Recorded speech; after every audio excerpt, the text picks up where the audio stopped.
Okay, so can I see my slides? I already scrolled back. Hello, everyone. I'm Donghe Kang from the Ohio State University. And well, today I'm going to introduce our two works about the HDF5. The first one is to build an analytical cost model to predict the end-to-end execution time of the HDF5 library. And the second is to use this analytical cost model to optimize the storage layout of the HDF5. So there are many models in the HPC area to predict the I/O time inside the file system. These models assume that the applications use the MPI/IO or POSIX/IO and so on to directly read or write their data in the file system. However, when the applications use the HDF5 to manage their data, the I/O time inside the file system is just a small part of the execution time in the HDF5 library. So that we need an end-to-end model to predict the HDF5 execution time.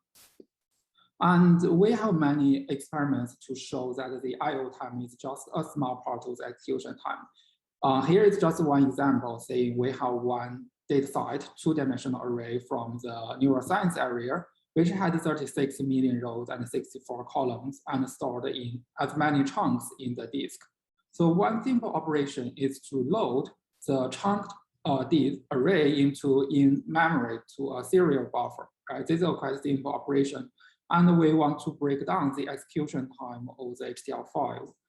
We take it as two parts. The data server access time is the time that we load the data from the parallel file system, the data servers in the parallel file system. And the memory copy time is the time that we need to copy these array cells from the chunked layout to the in-memory serial layout. So during our experiments, we see that the memory copy time will dominate the execution time in many cases. This gave us the suggestion that we really need one end-to-end execution model to predict the end-to-end execution time of the HDF5 library. So in order to build such model, the first job we need to do is to understand the I/O paths in the HDF5 software stack, not just in HDF5, but the entire stack.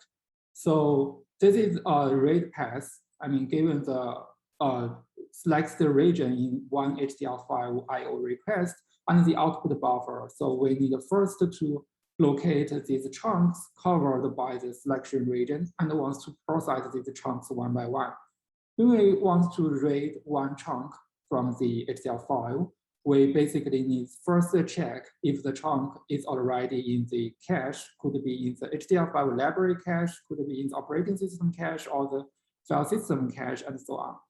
If the chunk is in the cache, we will read it from the system cache. Or basically, if not, we have to access the data server of the parallel file system to load the data to the host. After we get the data, we need the memory copy operation to convert the chunked storage layout to a in-memory storage layout. So there we have to do the memory copy operations for each chunk. As a result, we can see that the end-to-end execution time is basically includes the three components, and we want to build a model to predict the three components together. So during our experiments, we see that we have many cases saying the cache read time or the memory copy time will spend a large, significant amount of the end-to-end execution time. So we don't have enough time to give you the details of our linear analytical models. This is just an overview of how we train our model and how our model looks like. So the input of our solution is parameters, for example, the select the region of the HDF5 I/O request and some system parameters. For example, the chunk shape, the storage format. Our model can be used in two storage format, HDF5 and SAR, and some basically the configuration of the parallel system and so on. So given these input parameters, the solution will predict the execution time of this specific HDF5 I/O request.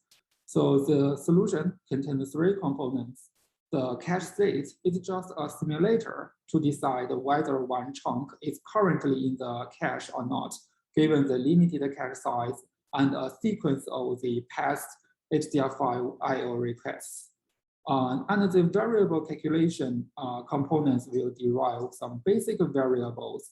For example, the number of memory copy operations we have to do, and the size we have to read from the data servers, and so on. So given these basic variables, we train a linear analytical cost model to predict the three components one by one, and then sum them together to basically get the end-to-end execution time. So we evaluate our model in many experiments. On many cases, we change the array shape, the selected array, the access pattern, basically the chunk configuration, the file system configuration, and so on. And we evaluate our model on the two data formats, HDF5 and ZAR. So the left figure shows the predicted time and the end-to-end execution time. So basically, you can see that in most cases, especially when the execution time is large enough, basically the model, the predicted time is very close to the execution time. So in the previous paper, we get the inaccurate cost model for these array memory libraries. The question now here is how could we use these models to change the HDF5 storage?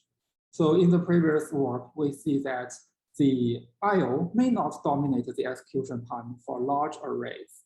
But in this work, we rate many small arrays where the IO actually dominates the execution time.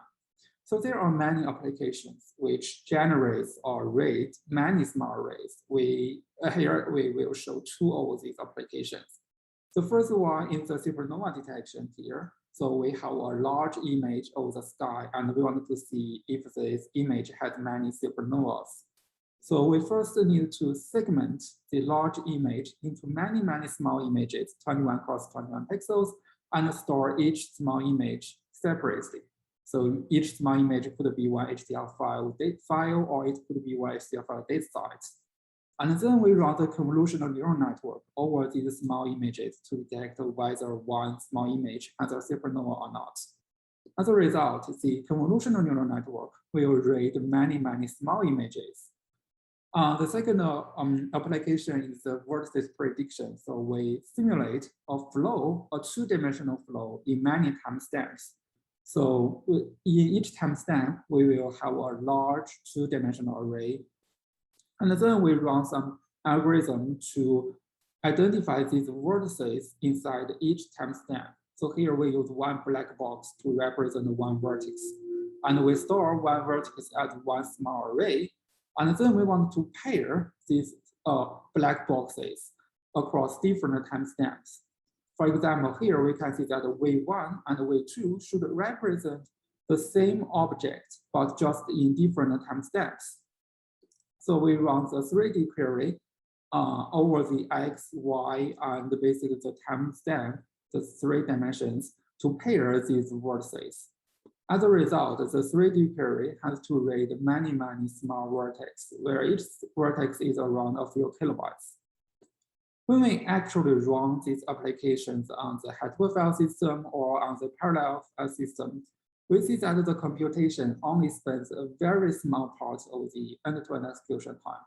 For example, here we show the time breakdown of the supernova detection application, the convolutional neural network, where the 99% of the execution time is spent to load these small arrays.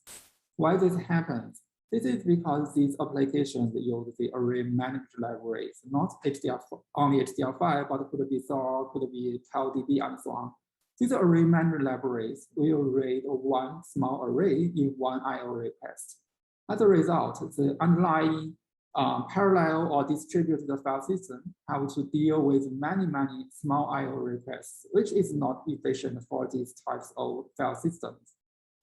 So in this work, we build a system called Hinosis below the HDF5 wall layer to directly, to transparently store these small arrays on the two data stores. One is the heterogeneous file system with TileDB, where TileDB is one data management library, which can directly raise and write data on the hardware file system.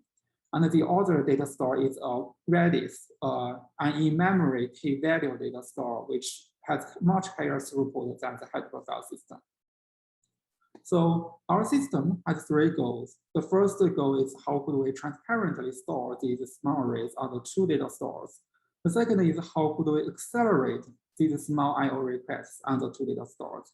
And the last is how could we automatically decide the storage layout on the 2 data stores using these techniques to accelerate these small I/O requests.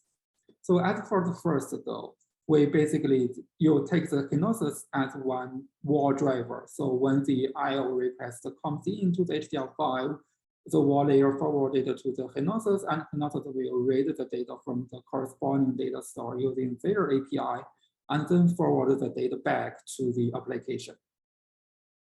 And for the second goal, there are 2 techniques to reduce the I/O requests to the slow data store, the hardware file system. So the first one is called placement, saying we want to place the frequently accessed small arrays to the faster data store Redis. For example, here, A3 and A4, the 2 small arrays are accessed by 2 processes twice. So we will place them in the faster data store Redis and leave the remaining to the TLDB data store on hardware file system. As a result, we could significantly reduce the number of I/O requests to the hardware file system. The second technique is called consolidation, saying we want to use one I/O request to read many small arrays. For example, here we still have these 6 small arrays, and we want first to create one large array on the hardware file system to store all these small arrays. And then we have 2 chunks in this example because we have 2 processes. And then we basically want to store these small arrays co-accessed together in one chunk. As a result, in this example, the process 1 can read these 3 small arrays using one I/O request to chunk 1, which can also reduce the number of I/O requests to the distributed file system. So we have these 2 techniques. The question now is how could we automatically apply the 2 techniques in the Kenosis system? So this is just an overview of our optimization flow. We first to basically observe the access pattern of these small arrays. Saying we want to record which small array is frequently accessed and which 2 or more small arrays will be frequently co-accessed by the same process, by the same application, and so on. So after we collect enough access pattern, we will forward this access pattern to the optimization module to generate one optimal storage plan on the 2 data stores. So the core question is how the optimization module generates this optimal storage plan. So here we use the analytical cost model. The optimization module will iteratively optimize the storage plan on the 2 data stores. So in each iteration, which we will move these arrays between the 2 data stores and try different consolidation strategies.